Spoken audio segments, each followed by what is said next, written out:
Welcome back to High Stakes. Elevate your game by subscribing to our channel and never miss our daily content. For exclusive access to our premium betting picks, join our Patreon, find the link in the comments section below. Be sure to visit my second channel for today's top picks. I'll also include the link in the comments below. Stay ahead with High Stakes. Toronto Blue Jays vs Baltimore Orioles. Baltimore hasn't had the best start to the second half of the season, but this series provides a great chance to get back on track. I think after their big win over San Diego on Sunday, momentum can ride with the Orioles. Baltimore has a .252 batting average at home, and they are starting Zach Eflin, who will be making his fourth start against Toronto.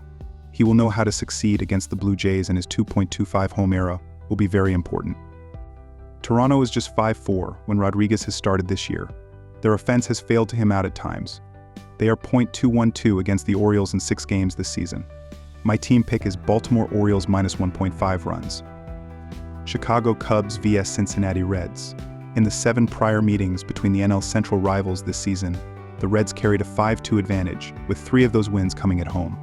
Talon has not yet faced the Reds this season, but lifetime is 5-5 with a 4.79 ERA in 16 starts against them.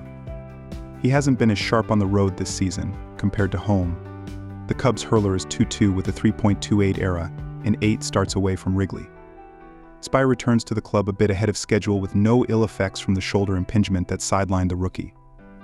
He did face the Cubs back in early June, tossing 5 2/3 innings of scoreless relief, striking out 7 in the process. I like for the youngster to take advantage of a Cubs side who seems to be heavily involved in the trade market, putting plenty of their guys on edge 8 now. Take Cincinnati money line. Through 7 meetings this season, the teams pushed once against the total and split the other 3 down the middle. This season, there have been 112 games between the 2 teams which have gone under, including the last 3 meetings. There has not been a whole lot of scoring between the division rivals who have averaged 8.3 runs per game. Cincinnati comes into this one with their offense virtually missing, scoring more than 5 runs just once since the All-Star break. The Reds have been held to 3 runs or less in 4 of their last 6 games. Chicago's offense did have a strong weekend, but prior to scoring 16 runs over Saturday and Sunday's games, they were blanked 3 times and held to 3 runs or less in 7 straight. Both starting pitchers can put in work and have both done well to limit big rallies against them. Take under. Cleveland Guardians vs Detroit Tigers. This is a toss-up game, as both starters match up quite well, and there was very little to separate these 2 teams in the previous matchup. I'm leaning towards Detroit ever so slightly here due to Bybee struggling earlier in the month and Cleveland's mid-record away from home. Bybee is also coming off the injured list after suffering a knee injury, so he may be on a pitch count or innings restriction.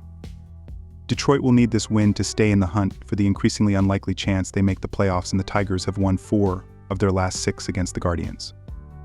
I trust Flaherty more than I do Bybee, and the Guardians have been shut out twice in the last 3 games against 2 different teams, including the Tigers. Take Detroit Tigers moneyline. This is a rematch of the last time these 2 starters went head-to-head, and the 2 squads combined for only 3 runs, far below the 7 that was projected. I expect a similar result, as neither starter has shown signs of slowing down at this point in the season. Cleveland has hit the under in the majority of their games thus far, and that includes their last 4 in a row in 8 of 10. Detroit went 2-2 on the over-under with Cleveland in their last series, and their last game was the only time in 6 games where they have scored more than 4 runs. I expect the Tigers to regress to the mean in this game, especially with a game of at least slight importance for both sides. The Guardians have a top 5 bullpen, while the Tigers are just outside of the top 10 in their bullpen as well. Take the under. OI. New York Yankees vs Philadelphia Phillies. These 2 teams have been equally as fantastic in 2024, but in recent years they've put together a 5-5 record over their last 10 head-to-head encounters, with the Yankees winning their only encounter of the 2023 season. However, there's no team in baseball better at home than Philadelphia, with star pitcher Zach Wheeler tallying a 1.77 ERA in 71.1 innings of work at home, and with momentum behind them, this should be a big Philadelphia victory. While both of these lineups have excelled in 2024, these 2 pitchers come into this game with momentum behind them, posting an ERA under 2.00 thus far in July, while the under sits at 5.41 in their past 10 overall meetings. For the Yankees, the under sits at 2-8 in their past 10 overall games, with 4 runs or less scored in 6 of their past 10 games, and for the Phillies, the under is 6-4 in their past 10 games, with the team hurling 3 shutouts over that time. take under 9 runs. The starting pitching in the last 7 games from these projected starters show a massive difference in production. Logan Gilbert is 3-2 with a 1.85 ERA and a 0.66 WHIP in 48.2 innings, while Nick Pivetta is 1-3 with a 5.26 ERA and a 1.30 WHIP in 37.2 innings in that span. These bullpens also show a gap, as the Mariners are 8th in baseball with a 3.65 reliever ERA, while the Red Sox are 16th in the majors with a 4.05 bullpen ERA thus far. Go with the Seattle Mariners to pick up a win here. Both starting pitchers are doing well in the month of July, with Gilbert being 1-2 with a 2.70 ERA and a .168 batting average against in 26.2 innings 5 starts, while Pivetta is 0-2 with a 4.43 ERA and a .221 opposing batting average in 22.1 innings 4 starts. These teams have been struggling to produce offensively when they have runners on base this season, as Seattle is 27th in the league with a .684 team ops with runners on base, while Boston is tied with the Chicago Cubs for 18th with a .734 team ops in those at-bats. Go with under 8.5 runs in this game. Minnesota Twins vs New York Mets. With Jose Quintana expected to take the mound, he faces a Twins lineup that has feasted on southpaws this season. Against left-handed pitchers, the Twins are first in the league in batting average and SLG, second in ops, and top 5 in OBP. Simeon Woods Richardson is expected to take the mound for the Twins, and he has been good lately.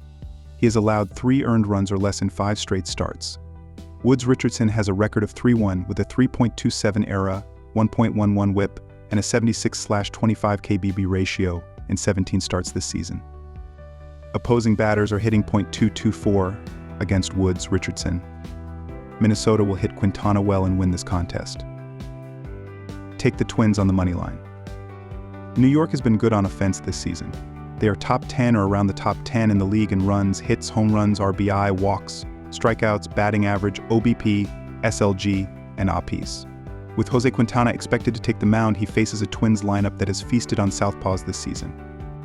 Against left-handed pitchers, the Twins are first in the league in batting average and SLG, second in ops, and top 5 in OBP.